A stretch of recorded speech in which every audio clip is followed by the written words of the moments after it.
Sa screen ng kanyang cellphone, bawat galaw ni Mariana ay nakabantay. Hindi ito pagiging praning, bulong ni Ricardo sa sarili habang nakatitig sa live feed mula sa camera na ipinalagay niya sa kwarto ng anak. Ito ay pag-iingat, isang leksyon na natutunan niya sa pinakamasakit na paraan. Trust is a luxury you can't afford, Kuya Ricardo. Tila umalingaw-ngaw sa isip niya ang boses ni Beatrice, lalo na sa mga taong ipinapasok mo sa pamamahay mo. Nasa loob siya ng kanyang malawak at malamig na opisina sa pinakatuktok ng Delmarco Tower. Mula sa salaming pader, tanaw niya ang buong syudad, isang kaharian na binuo niya mula sa dugo at pawis. Kaya niyang bilhin ang lahat, kontrolin ang lahat, maliban sa tiwala. Ilang linggo pa lang si Mariana bilang yaya ni Laura, ang kanyang kaisa-isang anak. Inirekomenda ito ng isang ahensya na may magandang reputasyon, malinis ang record, mukhang maamo at mahiyain. At iyon mismo ang problema. Ganoon din ang kanyang yumaong asawa. Maamo sa labas ngunit ahas sa loob. Isang tapik sa pinto ang pumutol sa kanyang pag-iisip. Sir, narito na po ang mga dokumento para sa board meeting. Ipasok mo. Malamig na tugon ni Ricardo nang hindi inaalis ang tingin sa cellphone. Sa screen, nakita niyang nilalaro ni Mariana si Laura sa sahig. Nagtatayo sila ng isang tore gamit ang mga building block. Bawat tawa ng kanyang anak ay parang musika. Ngunit para kay Ricardo, bawat ngiti ni Mariana ay isang kalkuladong galaw. Ang galing-galing naman ng baby ko, narinig niyang sabi ni Mariana sa audio feed. Puno ng sinseridad ang boses. Isa pang block, Laura, kaya mo yan. Napailing si Ricardo, masyadong perpekto, masyadong mabait. Walang taong ganito kabuti nang walang kapalit. Pera. Iyon lang naman ang habol ng lahat sa kanya. Lumipas ang maghapon na wala siyang nakitang kahina-hinala. Pinakain ni Mariana si Laura sa tamang oras, pinatulog, nagbasa ng kwento. Lahat ay ayon sa manual na ibinigay niya. Gabi na nang mag-umpisa ang tunay na pagbabantay ni Ricardo. Nakahiga na si Laura sa kama, mahimbing ang tulog. Naka-on ang night vision mode ng camera. Kaya't ang buong eksena ay nababalot sa kulay itim at puti na lalong nagdagdag sa misteryo. Nakaupo si Mariana sa isang silya sa tabi ng kama, tahimik na binabantayan ang bata. Naghihintay lang si Ricardo. Naghihintay sa isang maling galaw. Baka may kausap sa cellphone, baka may kinakalkal sa mga gamit. Pero wala. Nang akala ni Ricardo ay sasayangin lang niya ang buong gabi, biglang kumilos si Mariana. Dahan-dahan siyang tumayo. Lumapit sa kama at inayos ang kumot ni Laura. Hinalikan niya ito sa noo. Isang halik na puno ng pagmamahal. Pagkatapos, may ginawa itong hindi inaasahan ni Ricardo. Maingat na maingat, isinuot ni Mariana ang kanyang kamay sa ilalim ng una ni Laura. May kinuha siyang isang maliit, nakatuping papel. Umupo siyang muli sa silya at sa liwanag na nagmumula sa siwang ng pinto, binuksan niya ang papel. Hindi marinig ni Ricardo ang anumang tunog, ngunit kitang-kita niya ang lahat sa screen. Nakatitig si Mariana sa papel. Ilang sandali, walang galaw. Pagkatapos, dahan-dahan, napayuko siya. Naramdaman ni Ricardo ang pagkunot ng kanyang noo. Anong nangyayari? Ilang saglit pa, nakita niya ang unti-unting pag-init ng mga mata nito sa infrared camera. Isang butil ng luha ang pumatak, sinundan ng isa pa, hanggang sa ang dating tahimik na mukha ni Mariana ay nabasa na ng mga luhang walang tunog. Walang hikbi, walang ingay. Tanging ang marahan at walang tigil na pagyanig ng kanyang mga balikat. Napatayo si Ricardo mula sa kanyang upuan. Idinikit ang mukha sa screen ng cellphone na para bang kaya niyang pasukin ang eksena. Pilit niyang in-zoomin ang imahe, sinusubukang aninagin kung ano ang nasa papel. Isang sulat, isang litrato, ngunit masyadong malabo, masyadong madilim. Ang tanging malinaw lang ay ang imahe ng isang babaeng umiiyak sa gitna ng gabi. Hawak ang isang sikretong kinuha niya mula sa ilalim ng unan ng kanyang natutulog na anak. Isang malamig na kuryente ang gumapang sa buong katawan ni Ricardo. Hindi ito galit, hindi ito hinala. Ito ay isang bagay na mas malalim, mas nakakabagabag. Ano ang itinatago mo, Mariana? Kinabukasan, hindi maalis sa isip ni Ricardo ang imahe ng umiiyak na si Mariana. Paulit-ulit niyang pinanood ang recording sa kanyang opisina na para bang sa ikasampung panunood ay bigla na lang lilinaw ang misteryosong papel sa kamay nito. Ngunit wala. Tanging ang tahimik na pagtangis lang nito ang kanyang nasasaksihan. Isang bahagi niya ang nakaramdam ng awa, isang emosyon na matagal na niyang ibinaon. Ngunit mas malakas ang bahaging nagsasabing isa itong palabas, isang drama para makuha ang simpatya. Sa buong araw, mas naging matutok ang kanyang pagbabantay. Pero sa bawat oras na lumipas, lalo lang siyang napapahiya sa sarili. Nakita niya kung paano tinuruan ni Mariana si Laura na magsulat ng pangalan nito. Hawak ang munting kamay ng bata nang may buong pasensya. Narinig niya kung paano nito kinantahan si Laura ng isang lumang awiting pambata hanggang sa ito'y makatulog. Nakita niya kung paano nito pinunasan ang natapong gatas sa sahig nang walang bakas ng inis sa mukha. Masyadong perpekto, bulong ni Ricardo sa sarili habang umiinom ng kape. Walang taong ganyan. Kinahapunan, isang hindi inaasahang bisita ang dumating. Kuya Ricardo! Masayang bati ni Beatrice pagpasok sa pinto ng mansyon. May dalang isang malaking paper bag. May pasalubong ako para sa paborito kong pamangkin. Agad na tumakbo si Laura para salubungin ito. Tita Bea. Hello, my sweet girl. Sagot ni Beatrice, niyakap at hinalikan ng bata. Lumingon ito kay Ricardo at ngumiti. Isang nangiting kayang linlangin ng kahit sino. Napadalaw lang ako. I was in the area. Mabutit na padaan ka. Formal na sagot ni Ricardo. Habang naglalaro si Beatrice at Laura sa sala, nanatili si Mariana sa isang tabi. Tahimik na nagmamasid, nakita ni Ricardo ang tingin ni Beatrice kay Mariana. Isang mabilis na sulyap na puno ng pagsusuri. Maya-maya, iniwan ni Beatrice si Laura kasama si Mariana at lumapit kay Ricardo sa kanyang study. Isinara niya ang pinto. So, kumusta naman ang bagong yaya? Tanong niya sa mahinang boses na para bang may ibinubulong na sikreto. She's efficient, tipid na sagot ni Ricardo. Efficient, ha? Tumawa si Beatrice. That's good. Pero kuya, mag-iingat ka pa rin. May kaibigan kasi ako, ganyan din. Sobrang bait ng yaya sa umpisa. Yun pala, unti-unti nang nililimas ang mga alahas niya. Napakunot ang noo ni Ricardo. Beatrice, she seems harmless. Lahat naman sila mukhang harmless sa simula. Giit ni Beatrice, hinawakan ang braso ni Ricardo. I'm just concerned about you and Laura. Alam mo namang kayo na lang ang pamilya ko. Nagbuntong hininga si Ricardo, ayaw nang makipagtalo. Salamat sa pag-aalala, Bea.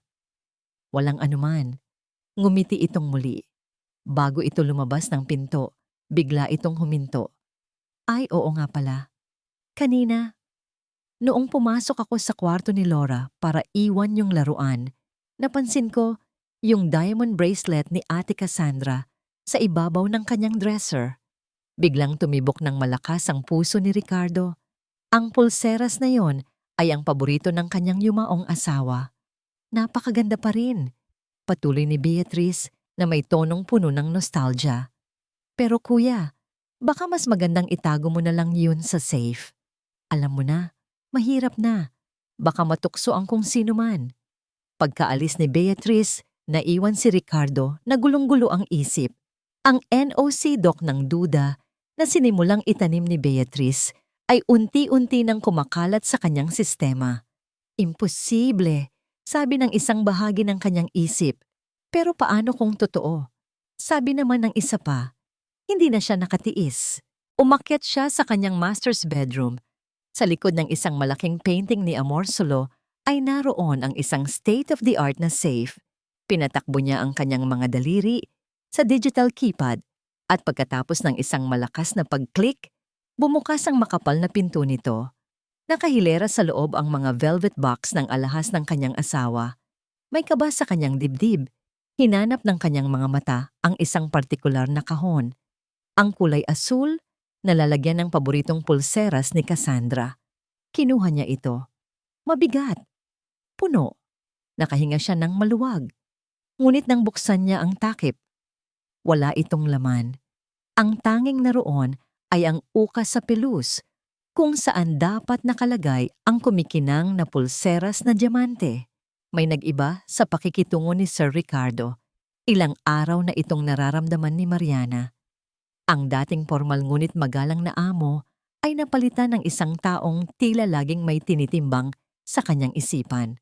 Ang mga mata nito'y laging nakamasid, malamig at mapanuri.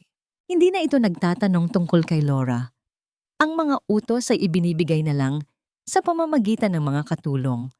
At kapag nagkakasalubong sila sa pasilyo, umiiwas ito ng tingin na para bang may dumi siyang hindi nakikita.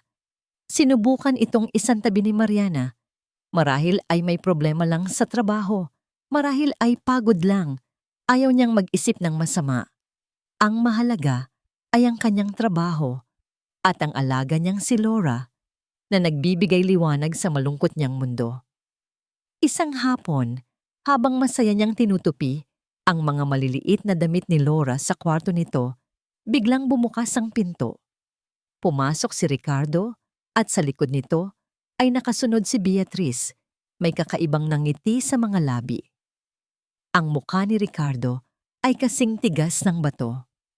Mariana, sabi nito sa boses na walang anumang emosyon. Agad na napatayo si Mariana. Sir, may kailangan po kayo? Hindi sumagot si Ricardo.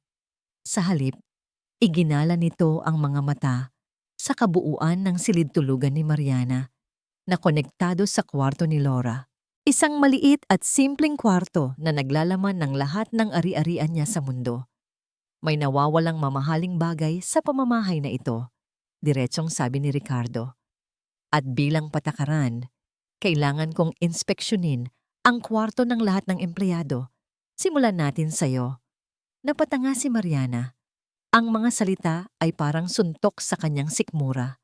Nanlamig ang kanyang mga kamay at paa. Magnanakaw? Ako. Tumingin siya kay Ricardo, naghahanap ng kahit katiting na pagdududa, ngunit wala siyang nakita. Tanging ang malamig na determinasyon lang. Sir, hindi ko po. Nagsimula siyang magpaliwanag, ngunit pinutol siya ni Beatrice. Pasensya ka na, Mariana. Sabi nito sa malambing, ngunit puno ng panggagantyong boses. Protocol lang naman. Para malinis ang pangalan ng lahat, huwag kang mag-alala. Ang mga salitang huwag kang mag-alala ay lalo lang nagpabigat sa kahihiyang nararamdaman niya.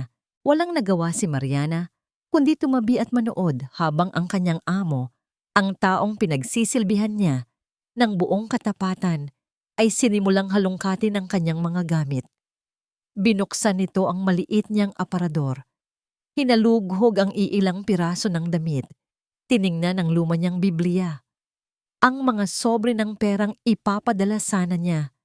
Bawat galaw ni Ricardo ay parang matalim na kutsilyong humihiwa sa kanyang pagkatao. Nakatayo lang siya roon, nakayuko. Pinipigilan ang mga luhang nagbabadyang pumatak. Ang buong buhay niya ay inilalantad sa harap ng mga taong ang tingin sa kanya ay isang magnanakaw. Walang nakitang pulsera si Ricardo.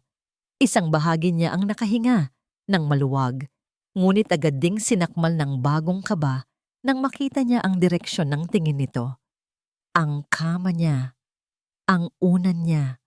Naglakad si Ricardo patungo sa kama. Dahan-dahan na para bang alam na alam niya ang kanyang hinahanap. Nanigas si Mariana sa kanyang kinatatayuan. Huwag! Pakiusap, huwag! Ngunit huli na ang lahat. Tinaas ni Ricardo ang unan. At doon, sa ibabaw ng kutsyon, nakalatag ang nag-iisang kayamanan niya. Ang nakatuping, luma, at kupas na papel. Mabilis itong dinampot ni Ricardo. Bago pa man makakilos si Mariana, hawak na nito sa kamay ang kanyang pinakaiingatang sikreto. Bumaling ito sa kanya, hindi na ang nawawalang alahas ang nasa isip, kundi ang hawak nitong papel. Ang mga mata niya'y nag-aapoy sa panibagong hinala. Itinaas nito ang papel sa harap ng kanyang mukha. Ano ito? Mariin at puno ng awtoridad na tanong nito. Sa isang iglap, tila bumagal ang pag-ikot ng mundo para kay Ricardo. Ang inaasahan niyang makita ay isang sangla, isang resibo, o kahit anong katibayan ng kasalanan.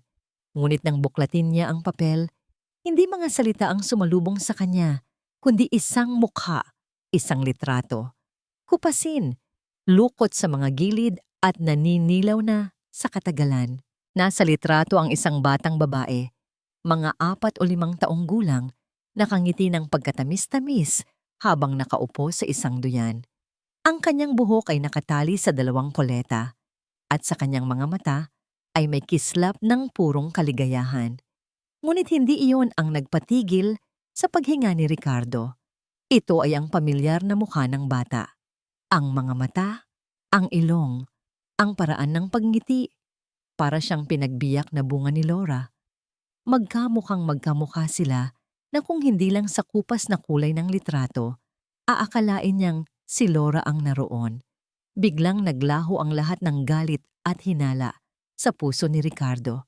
Napalitan ito ng isang matinding pagtataka na halos makalimutan niya ang dahilan kung bakit sila naroon. Sino ang batang ito? Sa gitna ng kanyang pagkalito, isang tinig na puno ng pagkasindak ang bumasag sa katahimikan. Huwag po, akin yan. Bago pa man siya makakilos, tila nagkaroon ng sariling buhay ang mga kamay ni Mariana. Mabilis nitong ingaw mula sa kanya ang litrato. Ang babaeng kaninay, parang estatwang nakatayo sa isang sulok, ay biglang naging isang inang leon na pinoprotektahan ang kanyang anak. Niyakap ni Mariana ang litrato sa kanyang dibdib na para bang ito ang pinakamahalagang bagay sa buong mundo. At doon, sa harap nilang dalawa, bumuhos ang mga luhang kanina pa niya pinipigilan. Hindi na ito tahimik na pag-iyak. Ito ay mga hikbing nanggagaling sa kaibuturan ng kanyang kaluluwa, puno ng sakit at pangungulila. Kuya, ano ba yan? Singit ni Beatrice. Sinusubukang silipin ang litrato. Huwag mong ibahin ang usapan. Ang pulseras ang problema dito, hindi yang basura niyang papel. Ngunit hindi na nakikinig si Ricardo. Ang kanyang buong atensyon ay na kay Mariana, sa babaeng humahagulgol habang yakap-yakap ang isang lumang litrato ng isang batang kamukha ng kanyang anak. May mali. Isang malaking mali sa lahat ng ito. Ang reaksyon ni Mariana ay hindi reaksyon ng isang magnanakaw na nahuli. Ito ay reaksyon ng isang taong nasugatan sa pinakamaselang bahagi ng kanyang pagkatao. Sa unang pagkakataon, tiningnan ni Ricardo si Beatrice nang may bahid ng inis. Tumahimik ka muna, Bea. Hinarap niyang muli si Mariana na ngayon ay nakaupo na sa sahig, patuloy sa pag-iyak. Sinubukan niyang gawing malumanay ang kanyang boses, isang bagay na hindi na niya madalas ginagawa. Mariana, sino ang bata sa litrato? Ngunit hindi sumagot si Mariana. Tanging ang kanyang mga hikbilang ang umalingaw-ngaw sa loob ng maliit na kwarto. Naiwan si Ricardo na nakatayo, gulong-gulo. Sa isang banda, naroon ang katotohanan ng nawawalang pulseras. Sa kabilang banda, naroon ang hindi maipaliwanag na misteryo ng isang litrato at ang pighating dala nito sa kanyang yaya. Lumabas ka muna, utos niya kay Mariana, hindi dahil sa galit, kundi dahil sa pagkalito. Mag-usap tayo mamaya. Pagkaalis ni Mariana, hinarap ni Ricardo si Beatrice na nakasimangot. This changes nothing, kuya. She's a thief and a drama queen. Umuwi ka na, Beatrice, sabi ni Ricardo, walang ganang makipagtalo. Ako na ang bahala dito. Nang mag-isa na lang siya, bumalik si Ricardo sa kanyang opisina. Umupo siya sa kanyang silya at sinapo ang kanyang noo. Ang malinaw na kaso ng pagnanakaw ay naging isang komplikadong palaisipan. Bigla siyang may naalala. Sa gitna ng agawan kanina, bago pa man tuluyang mabawi ni Mariana ang litrato, nagawa niyang kunan ito ng mabilis na litrato gamit ang kanyang cellphone. Hindi malinaw, pero sapat na. Kinuha niya ang kanyang cellphone. Binuksan niya ang dalawang larawan. Ang una ay ang professional na litrato ng nawawalang pulseras na kinuha para sa insurance. Ang pangalawa ay ang malabong kuha niya sa bata sa litrato. Nagbukas siya ng bagong mensahe. Ipinadala niya ang dalawang litrato sa isang numero na hindi nakasave sa kanyang contacts. Ang numero ng kanyang pinagkakatiwalaang private investigator. Isang linya lang ang kanyang isinulat. Alamin mo ang lahat tungkol sa dalawang ito. Habang hinihintay ang resulta ng investigasyon, nagbago ang paraan ng pagtingin ni Ricardo kay Mariana. Hindi na siya naghahanap ng butas ng pagkakamali. Sa halip, hinahanap niya ang mga kasagutan. Ang kamera na dati sandata niya ng pagdududa ay naging bintana niya ngayon sa isang mundong hindi niya lubos maintindihan. Isang gabi, nilagnat si Laura. Mula sa kanyang opisina, pinanood ni Ricardo sa live feed kung paano ito inalagaan ni Mariana. Walang tulugan. Bawat oras, chinecheck niya ang temperatura, kinakantahan. Dahan-dahang pinupunasan ng maligamgam na tubig ang noo ng bata. Nakita ni Ricardo ang pag-aalala sa mukha ni Mariana. Hindi ito pag-arte, ito ay tunay. Parang may kung anong bakal na nakabara sa kanyang lalamunan habang pinapanood niya ang eksena. Bigla, pumasok sa isip niya ang isang alaala, isang anino mula sa nakaraan. Nasa loob siya ng dati nilang silid-tulugan. Kakauwi lang niya mula sa isang business trip sa Singapore. Si Cassandra, ang kanyang asawa, ay nag-iimpake ng gamit. Galit na galit ito. Hindi sapat ang 2 milyong piso, Ricardo. Is that all I'm worth to you? Isang shopping spree lang yan sa Paris. Sigaw nito. Cassandra, we have a budget. Mahinahon niyang sagot. Inilalaan ko ang pera para sa kinabukasan ni Laura. Laura, Laura, Laura! Puro na lang yang bata ang iniisip mo. Isinara nito ang maleta ng padabog. May sarili rin akong buhay. May mga pangangailangan ako. Walang bakas ng pagmamahal. Walang pag-aalala para sa anak. Tanging ang malamig at uhaw na paghahangad sa pera. Napapikit si Ricardo. Itinaboy ang masakit na alaala. Iminulat niya ang kanyang mga mata at ibinalik ang tingin sa screen ng cellphone. Nakita niya si Mariana, nakasandal ang ulo sa gilid ng kama ni Laura, nakatulog sa pagbabantay. Ang dalawang imahe ng kanyang asawa at ng kanyang yaya ay nag-uumpugan sa kanyang isipan. Kinabukasan, sinadya niyang bumaba sa kusina para magtimpla ng sariling kape. Isang bagay na hindi niya kailanman ginagawa. Naabutan niya roon si Mariana na naghahanda ng almusal ni Laura. Good morning! Bati ni Ricardo. Sinubukang gawing natural ang kanyang boses. Nagulat si Mariana. Sir, magandang umaga po. Ipagtitimpla ko na po kayo ng kape. Wag na, ako na, sabi niya. Kumusta ang lagnat ni Laura? Mabuti na po, sir. Bumaba na po ang lagnat niya kaninang madaling araw. Sagot ni Mariana. May ngiti sa mga labi na hindi umabot sa kanyang mga mata. Doon, sa likod ng nangiting iyon, nakita ni Ricardo ang isang pader ng kalungkutan na hindi matibag-tibag. Mabuti naman kung ganoon, sabi ni Ricardo. Pinanood niya itong maglagay ng pagkain sa plato. Salamat sa pagbabantay sa kanya kagabi. Natigilan si Mariana. Dahan-dahan itong lumingon sa kanya, may pagtataka sa mukha. Trabaho ko po yon, sir. Ngumiti lang si Ricardo at umalis. Pero sa maikling pag-uusap na yon, may nakita siyang bago. Nakita niya ang talino sa mga mata nito, ang kahinhinan sa bawat galaw, at higit sa lahat, ang bigat ng isang kalungkutang hindi niya maintindihan. Hapon na nang biglang mag-ring ang kanyang personal na cellphone. Isang unregistered number. Sinagot niya ito. "Hello?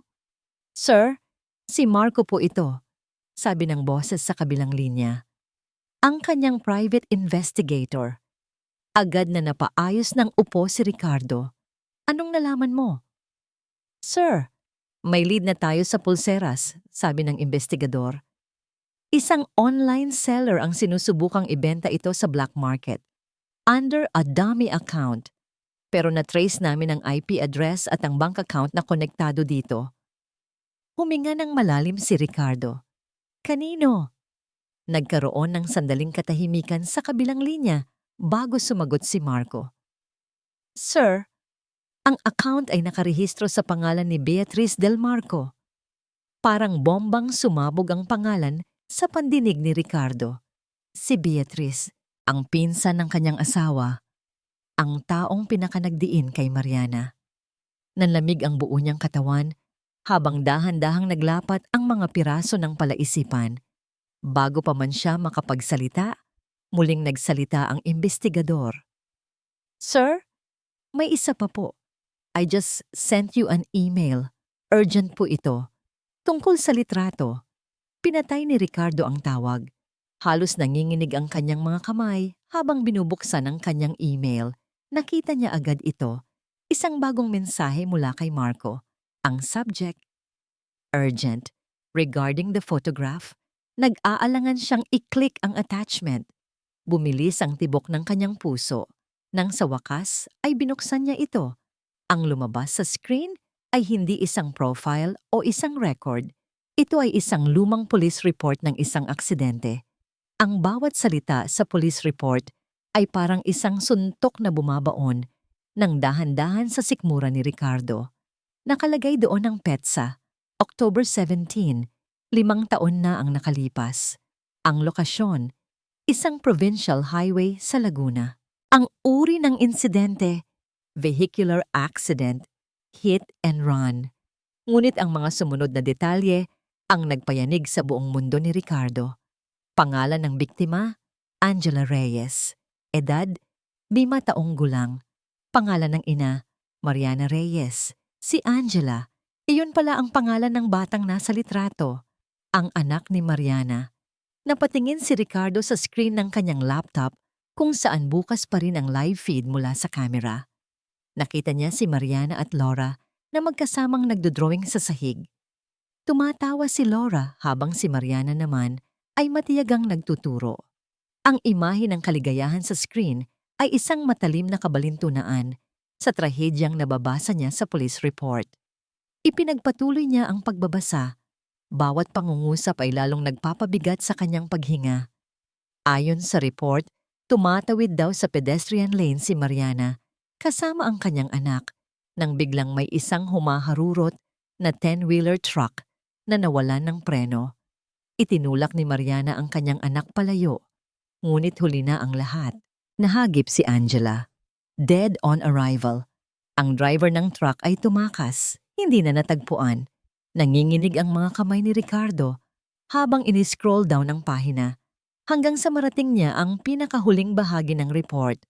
Ang bahaging naglalaman ng impormasyon tungkol sa sasakyang nakabangga. Ang mga letrang nakasulat doon ay tila lumukso mula sa screen at sinampal siya ng buong lakas. Vehicle description: Isuzu 10-wheeler truck, plate number NA, fled the scene.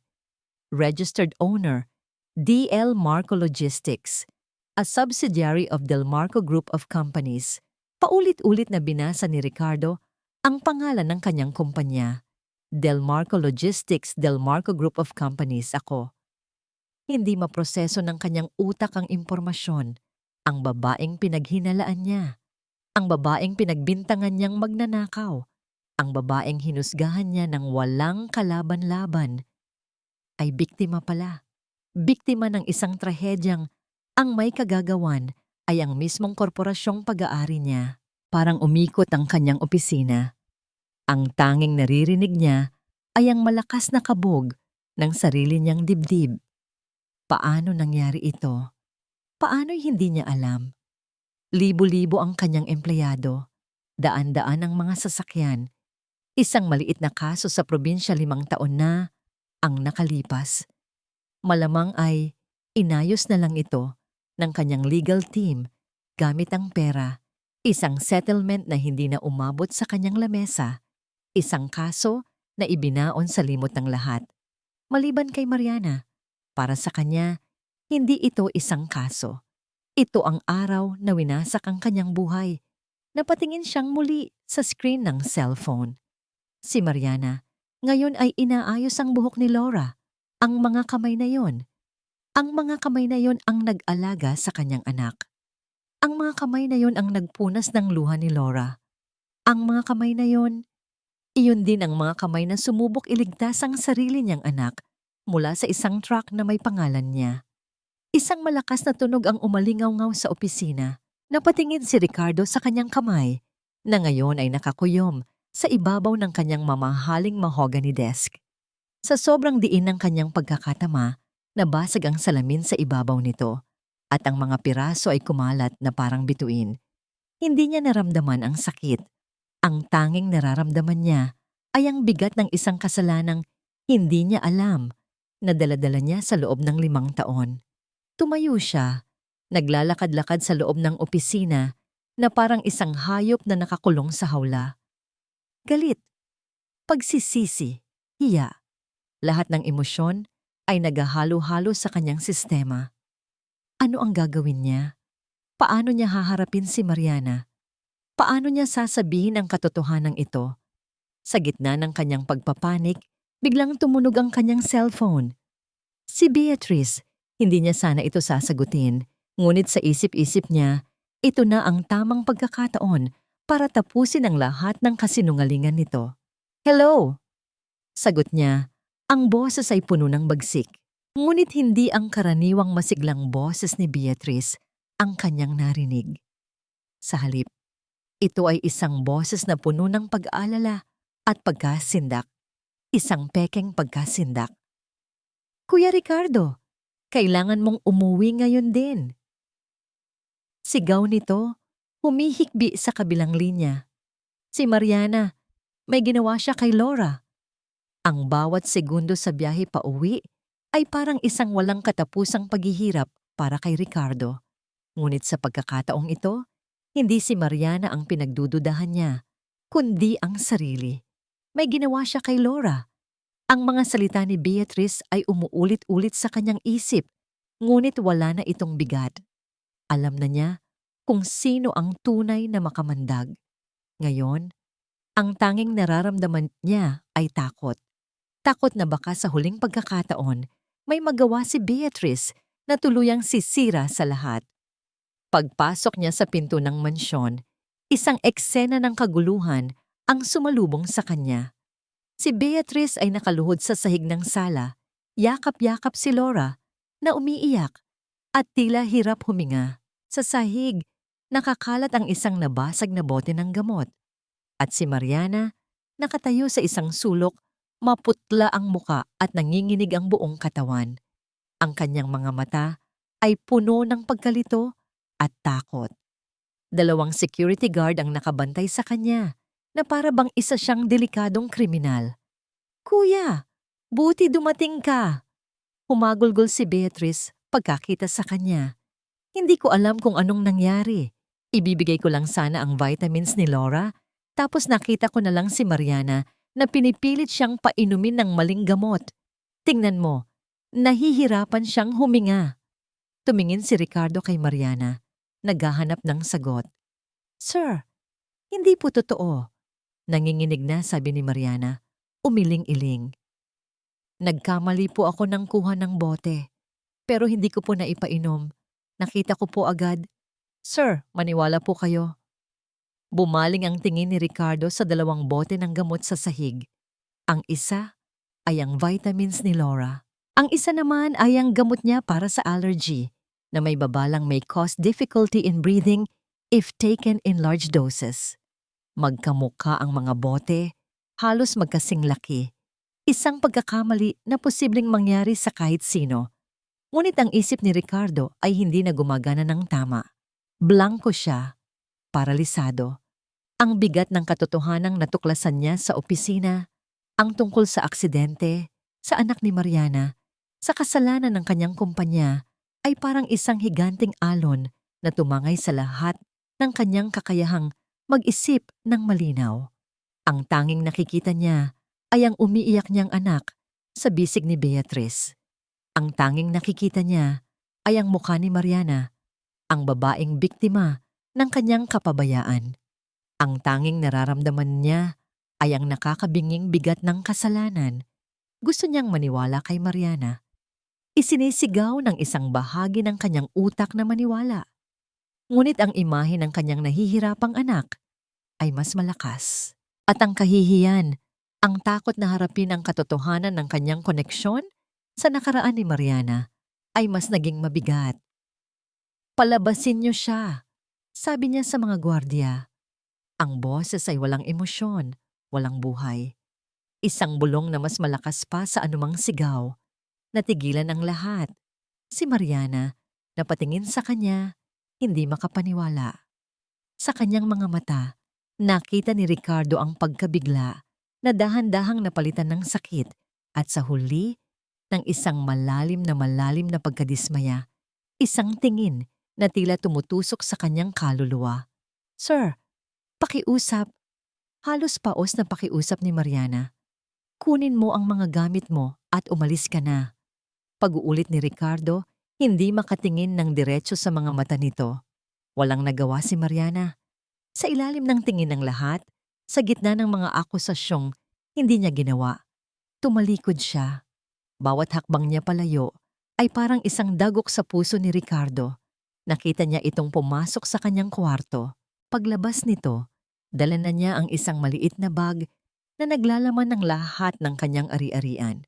Huminto siya sa harap ni Ricardo sa huling pagkakataon. Walang luha, walang galit. Tanging isang nakakabinging katahimikan at isang tingin na puno ng basag na tiwala. Pagkatapos, hinila siya ng mga gwardiya palabas ng pinto. Nagsimulang umulan sa labas. Naiwan si Ricardo, nakatayo sa gitna ng kanyang malawak na sala, nakikinig sa unti-unting paghina ng mga yabag ni Mariana papalayo, kasabay ng paglakas ng patak ng ulan sa labas. Nawala na siya. Ang babaeng pinagkaitan niya ng katarungan, 5 taon na ang nakalipas ay muli niyang pinagkaitan ng tiwala ngayon. Okay na ang lahat, kuya, sabi ni Beatrice. Dahan-dahang tumayo habang karga si Laura na ngayon ay medyo kalmado na. Nakalayas na ang masamang babaeng yon.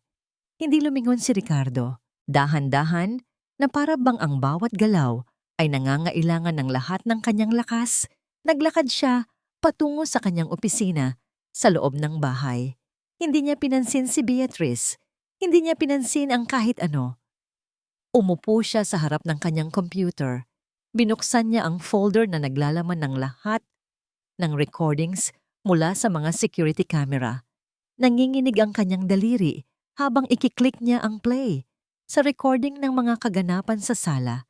Ilang minuto bago siya dumating. Ang video ay walang audio, ngunit hindi na kailangan ni Ricardo ng tunog para maintindihan ang lahat. Ang bawat eksena ay malinaw na parang kristal. Unang eksena, si Mariana, maingat na inilalabas ang bote ng vitamins mula sa medicine cabinet. Inilapag niya ito sa mesa sa tabi ng isang baso ng tubig. Pangalawang eksena, lumabas si Mariana ng kwadro ng kamera. Malamang ay para tawagin si Laura. Pangatlong eksena, isang anino ang mabilis na pumasok sa eksena. Si Beatrice. Mabilis ang kanyang mga galaw, puno ng layunin. Kinuha niya ang bote ng vitamins sa mesa. Mula sa kanyang bulsa, inilabas niya ang isa pang bote, ang gamot sa allergy ni Ricardo. Ipinagpalit niya ang 2. Ang buong operasyon ay tumagal lang ng wala pang 10 segundo. Pagkatapos, mabilis din siyang nawala sa kwadro. Pang-4 na eksena. Bumalik si Mariana, kasama na si Laura. Kinuha niya ang bote sa mesa, ang maling bote, at doon nagsimula ang kaguluhang inabutan ni Ricardo. Paulit-ulit na pinanood ni Ricardo ang video. Ang bawat panonood ay parang isang kutsilyong lalong bumabaon sa kanyang puso. Ang kasinungalingan, ang kalupitan, ang perpektong pagkakaplano ng lahat. Isang malamig na galit ang gumapang sa kanyang buong katawan. Hindi ito ang karaniwan niyang galit na mainit at mapusok. Ito ay malamig, tahimik, at nakamamatay. Pinatay niya ang computer. Dahan-dahan siyang tumayo. Paglabas niya ng kanyang opisina, naabutan niya si Beatrice sa sala. Kausap sa cellphone, tumatawa. Oo girl, it's finally over. Ako na ang bahala sa lahat dito, sabi nito sa kausap. Nang makita siya nito, agad nitong ibinaba ang telepono. Ang kanyang mukha ay muling nagsuot ng maskara ng pag-aalala. Kuya, okay ka lang? Huwag mo nang isipin yung babaeng yun. Mas mabuti na sa atin na wala na siya. Hindi nagsalita si Ricardo. Naglakad lang siya papalapit. Bawat hakbang niya ay mabigat at may tunog. Kuya? Nag-aalangang tanong ni Beatrice, nakakaramdam na ng kaba. Huminto si Ricardo sa mismong harapan na niya. Tinitigan niya ito ng diretso sa mata. Bakit mo ginawa yun, Bea? Tanong niya sa boses na sobrang kalmado, na lalong nakakatakot. Anong ibig mong sabihin? Ang pulseras, sabi ni Ricardo. Bakit mo kinuha ang pulseras ni Cassandra at sinubukan itong ibenta? Nanlaki ang mga mata ni Beatrice. Ang kulay sa kanyang mukha ay biglang nawala. Hindi ko alam ang sinasabi mo. Talaga? Tanong ni Ricardo. Dahil may kopya ako ng bank records ng online seller, nakapangalan sa'yo. Peke yan. Gawa-gawa lang yan para siraan ako. Hindi pa rin nagbabago ang ekspresyon ni Ricardo. At ang gamot, Bea. Bakit mo ipinagpalit ang mga bote? Dito na tuluyang gumuho ang depensa ni Beatrice. Ang takot ay gumuhit sa kanyang mukha. Kuya, hindi. Pinoprotektahan lang kita. Pinoprotektahan? Isang mapait na tawa ang kumawala sa lalamunan ni Ricardo. O gusto mo lang makuha ang lahat ng meron ako? Ang bahay na to? Ang pera ko? Ang posisyon ni Cassandra sa buhay ko? Sa wakas, nawala na ang maskara. Ang natira ay ang tunay na mukha ni Beatrice, isang mukha na puno ng inggit, selos, at matagal nang itinatagong galit. Bakit hindi? Sumabog ito. Lahat na lang napunta sa kanya. Mula pagkabata, si Cassandra ang prinsesa. Siya ang maganda. Siya ang matalino. Siya ang pinakasalan ng isang milyonaryo. At ako? Ako yung anino lang niya. Yung hamak na pinsan na laging nakasunod. Kahit noong namatay na siya, ang anino niya nandito pa rin. Patuloy nito sa pagsigaw, nanginginig sa galit.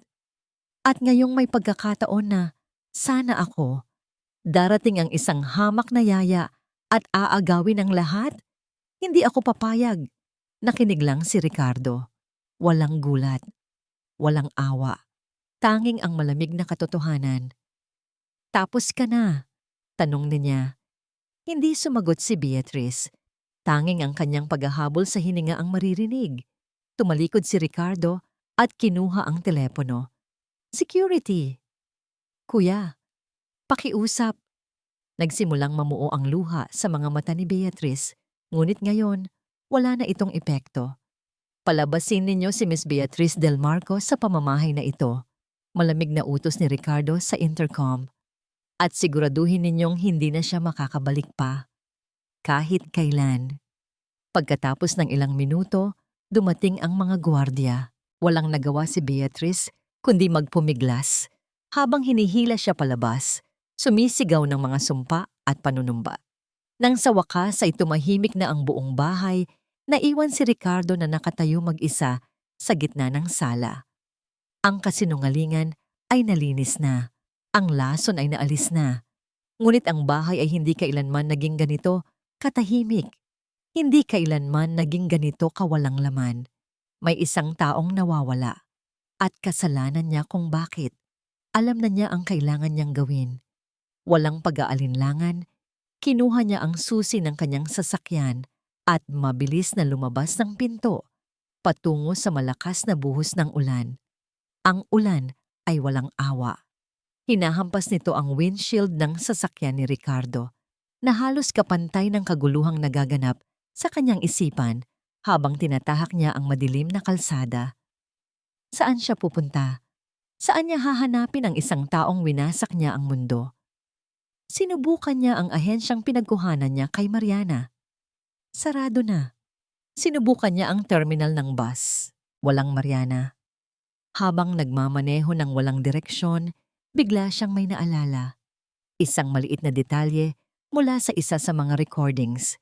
Isang linggo ng umaga, bago pa man magising si Laura, tahimik na umalis si Mariana. Nang bumalik ito makalipas ang isang oras, may dala itong isang maliit na kumpol ng puting bulaklak. Isang simbahan. May isang maliit na simbahan malapit sa kanilang subdibisyon. Mabilis niyang ibinaybay ang daan patungo roon. Isang luma at maliit na kapilya na nakatayo sa gitna ng mga naglalakihang puno. Pumarada siya sa labas. Ang tanging ilaw ay nagmumula sa mga stained glass na bintana nito. Pumasok siya sa loob. Ang hangin ay amoy kandila at lumang kahoy. Tahimik. At doon, sa isa sa mga bangko sa pinakaharap, nakaupo si Mariana. Hindi siya nagdarasal, hindi siya umiiyak. Nakaupo lang siya roon, nakatingin sa altar.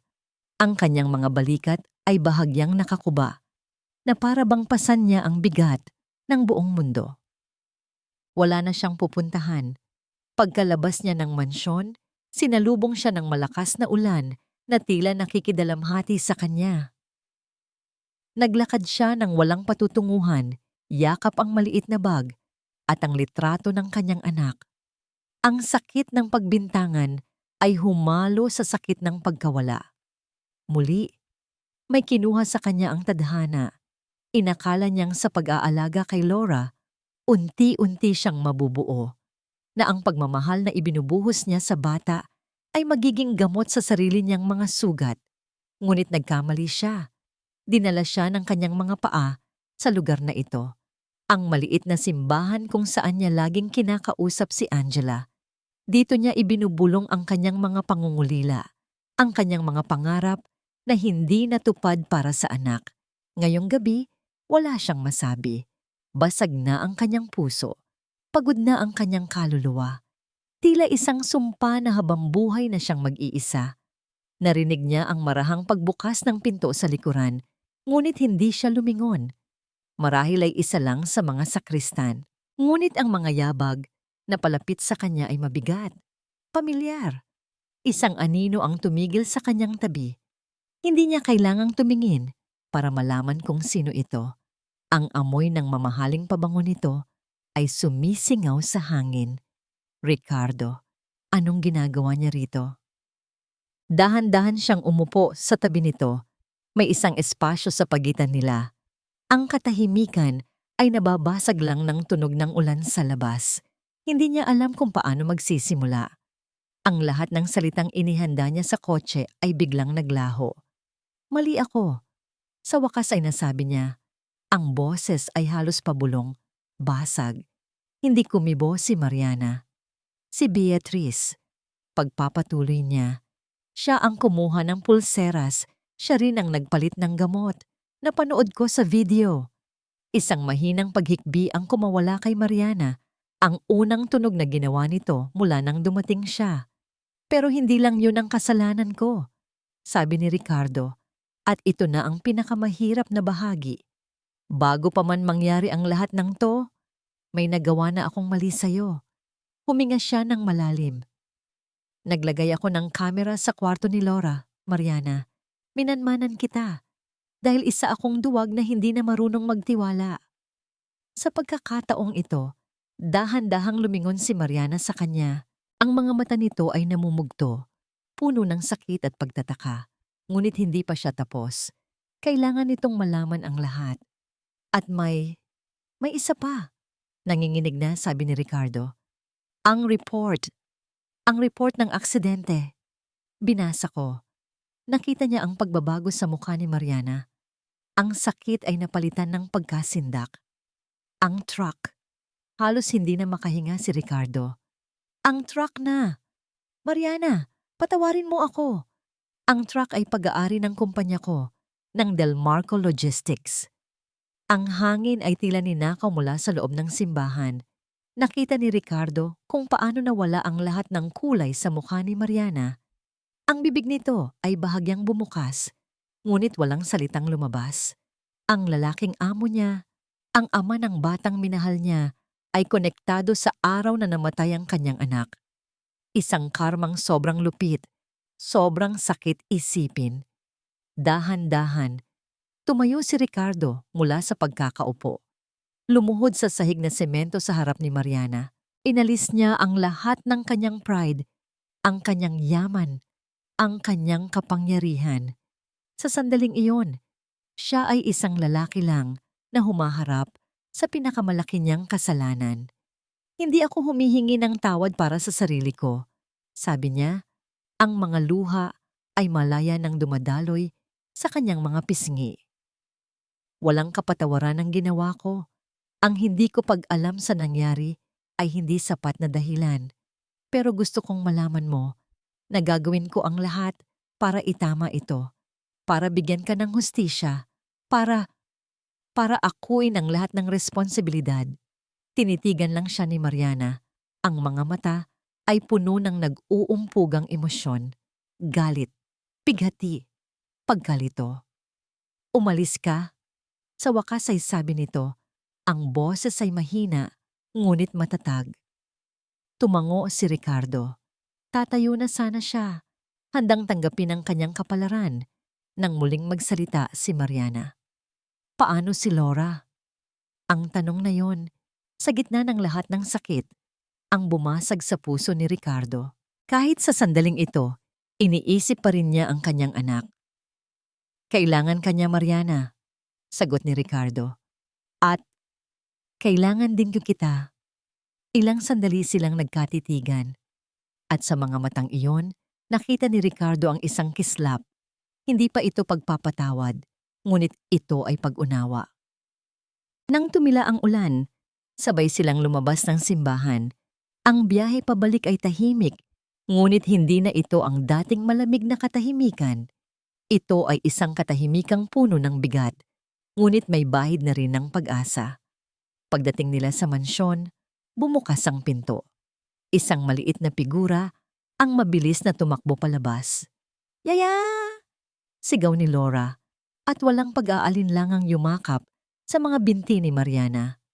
Yumuko si Mariana at niyakap ng mahigpit ang bata.